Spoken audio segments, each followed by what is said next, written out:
Halo sobat, kembali lagi di RD Channel. Sebelum melanjutkan pembahasannya, jangan lupa untuk subscribe channel ini ya, supaya lebih berkembang lagi dan supaya gua rajin upload video lagi, supaya bisa memberikan informasi yang edukatif dan positif buat kalian. Dan gue mau berterima kasih kepada kalian yang sudah mendukung RD Channel dari awal.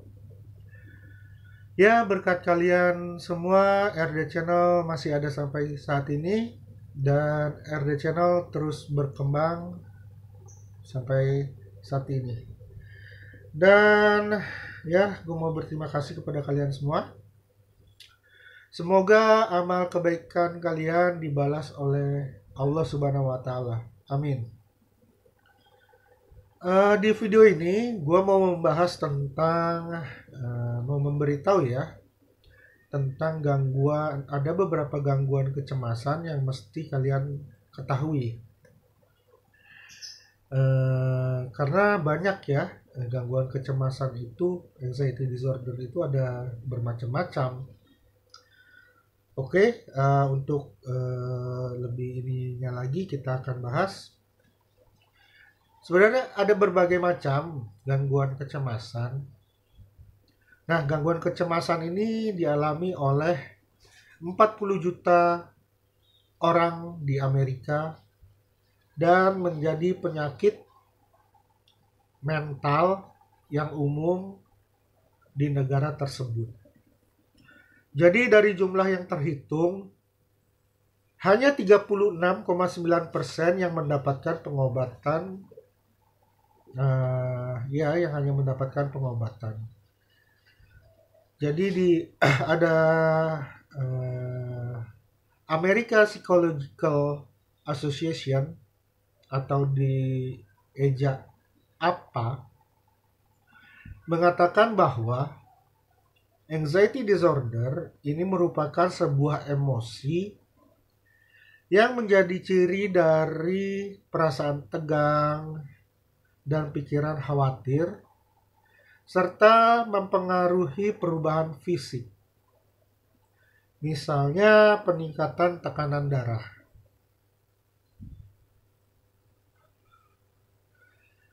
Oke, kita bahas ya.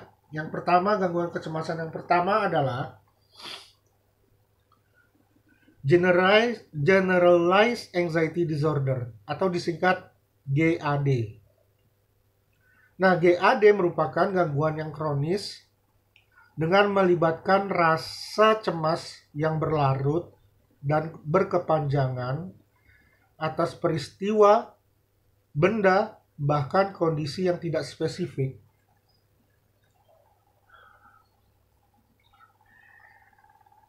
Nah, gejala gangguan kecemasan ini paling umum terjadi dan biasanya pengidap tidak dapat mengetahui penyebab gangguan kecemasan yang mereka alami. Nah, berikut adalah beberapa gejala GAD yang perlu Anda ketahui. Yang pertama adalah seperti gemetar dan berkeringat dingin, otot tegang, pusing, sakit kepala, sering merasa lelah, sesak napas, mudah marah, susah tidur atau insomnia, dada berdebar, jantung, lalu tidak nafsu makan. Nah, itu dia gejala-gejalanya. Lalu yang kedua adalah panic disorder atau gangguan panik. Nah, serangan singkat atau teror yang berkelanjutan merupakan salah satu ciri dari panic disorder. Pengidapnya akan mengalami rasa gemetar, kebingungan, pusing, mual, bahkan kesulitan bernapas. Nah, ini salah satu penyakit apa ya? Gua didiagnosa itu panic disorder. salah satunya ini, gue terkena ini. Nah, panic disorder atau sering merasa panik ini dapat dengan cepat meningkat setelah 10 menit terjadi. Bahkan dapat berlangsung selama berjam-jam serangan paniknya ya.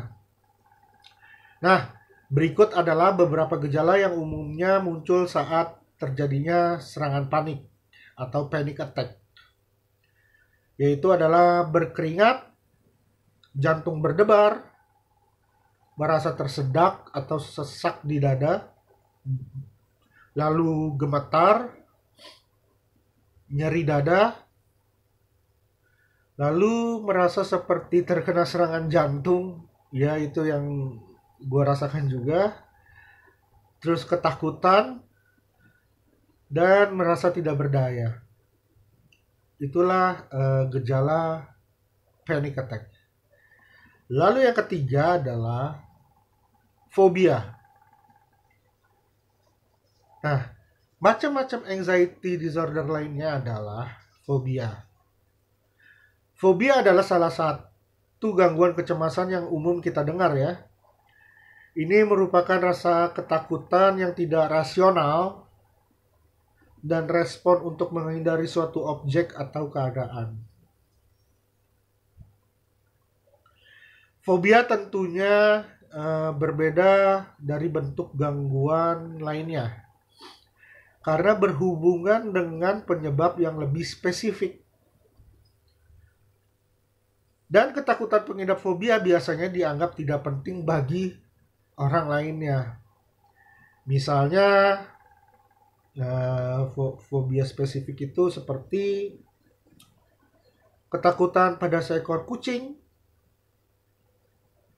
lalu takut sama balon, atau takut dengan laba-laba, seperti itu fobia. Nah, ketika melihat atau berada di dekat objek tersebut, orang ini, pengidap ini bisa mengalami serangan panik atau panic attack yang sangat hebat. Dan itulah panic disorder. Yang berikutnya adalah keempat, gangguan kecemasan sosial. Gangguan kecemasan sosial atau disebut juga fobia sosial merupakan salah satu gangguan pada seseorang yang merasa takut dianggap negatif oleh lingkungan sekitarnya. Nah, gejala gangguan kecemasan ini bisa berupa demam panggung, ketakutan akan keakraban dengan orang lain, atau atau takut dengan mendapatkan kritik atau hinaan. Berikut adalah gejala gangguan kecemasan sosial yang perlu Anda ketahui. Gejalanya adalah seperti takut atau enggan untuk berinteraksi dengan orang lain, terutama orang yang tidak dikenal. Merasa malu dan takut untuk bepergian keluar rumah atau berada di tempat umum. Memiliki tingkat kepercayaan diri yang rendah. Menghindari bertatap mata dengan orang lain saat berbicara. Lalu takut dikritik ya atau dihakimi oleh orang lain. Itulah gejala dari fobia sosial. Lalu yang kelima adalah obsessive compulsive disorder. Yang sering kita dengar itu adalah OCD. Ya, OCD juga termasuk ke dalam bentuk anxiety disorder, dan OCD merupakan gangguan yang terjadi saat pengidapnya ini memiliki pikiran atau tindakan yang berulang. Nah, pengidap OCD mungkin akan sangat tergila-gila akan kebersihan barang pribadi atau tangan,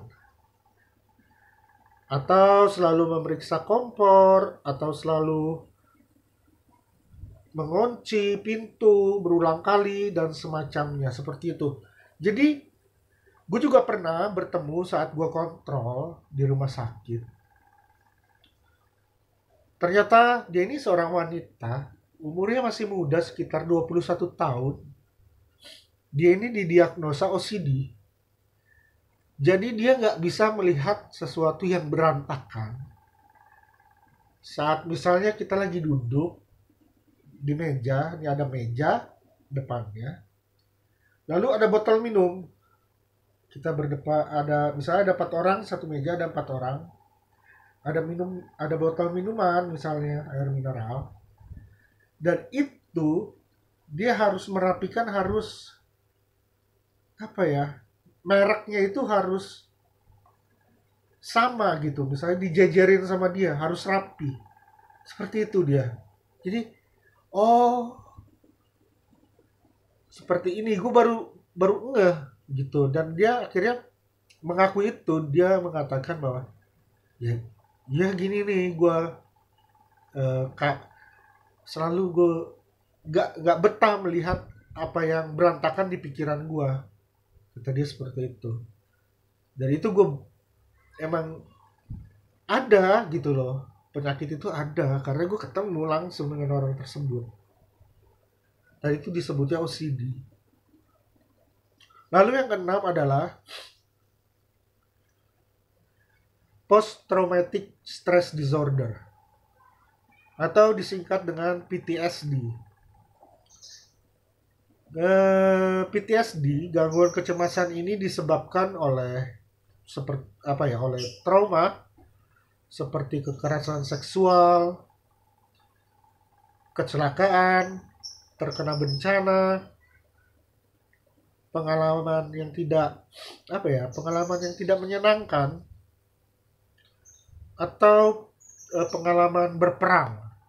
Jadi kebanyakan juga orang-orang yang terkena PTSD ini sebenarnya kebanyakan ya itu adalah para tentara. Jadi dia sangat trauma melihat teman-temannya gugur di medan perang, dan itu terus dia terpikiran oleh itu. Nah, PTSD akan menyebabkan pengidapnya ini terus menerus mengingat kejadian yang telah lampau.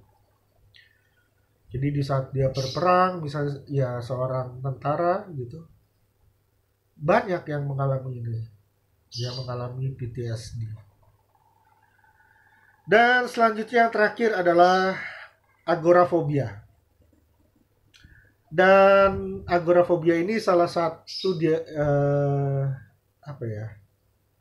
gue didiagnosa juga agorafobia.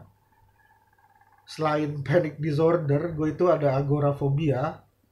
Jadi yang kalian belum tahu itu, agorafobia adalah rasa takut atau cemas berlebihan pada tempat dan situasi yang dapat membuat pengidapnya ini merasa panik.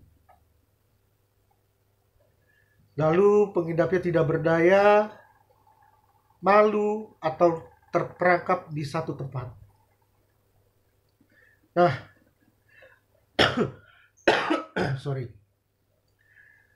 rasa ketakutan tersebut umumnya nggak proporsional dengan situasi aktual dan kerap berlangsung selama 6 bulan atau lebih. Dan gue merasakan ini, gue gak keluar rumah itu ada setahun. Bahkan gue mau beli makan pun gue gak berani untuk keluar rumah. Jadi gue itu dulu kalau mau beli makan, gue harus ditemenin sama istri gue. Jadi selama setahun gue waktu itu gak ada kegiatan, gue jujur. Jadi misalnya istri gue kan bekerja pada waktu itu. Dan di saat dia ingin bekerja, ya gue nitip makanan pagi-pagi sampai buat makan malam. Jadi sekalian gitu beli pagi buat malam.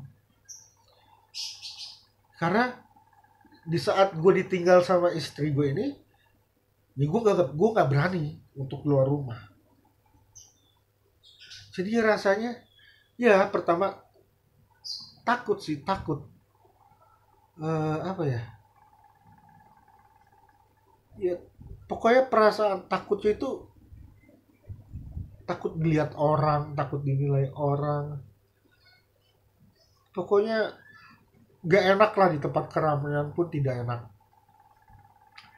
Nah, penderita agorafobia itu umumnya akan mengalami ini ya, ketakutan saat berada di dalam situasi berikut nih. Gue kasih tahu. Ya, sebagian tadi udah gue kasih tahu ya. Gue takut keluar rumah karena gue takut keramaian. Dan ini ada beberapa hal lainnya, gejala lainnya seperti takut berada di transportasi umum, berada di ruang terbuka pun takut,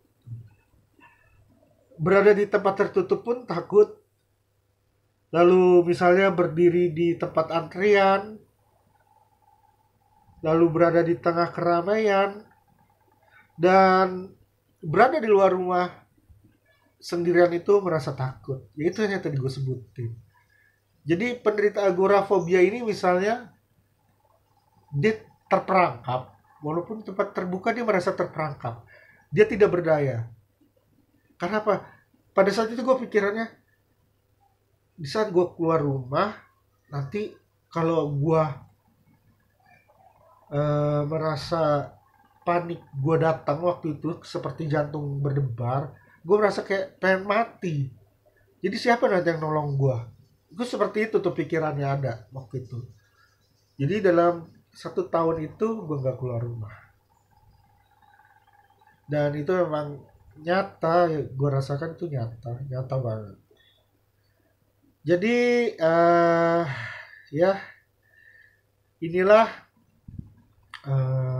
beberapa gangguan kecemasan yang harus kalian ketahui. Oke, sekian dulu video dari gue. Semoga bermanfaat buat kalian. Dan jangan jadikan video gue ini untuk mendiagnosa diri kalian ya. Karena yang berhak mendiagnosa adalah dokter atau psikiater. Seperti itu.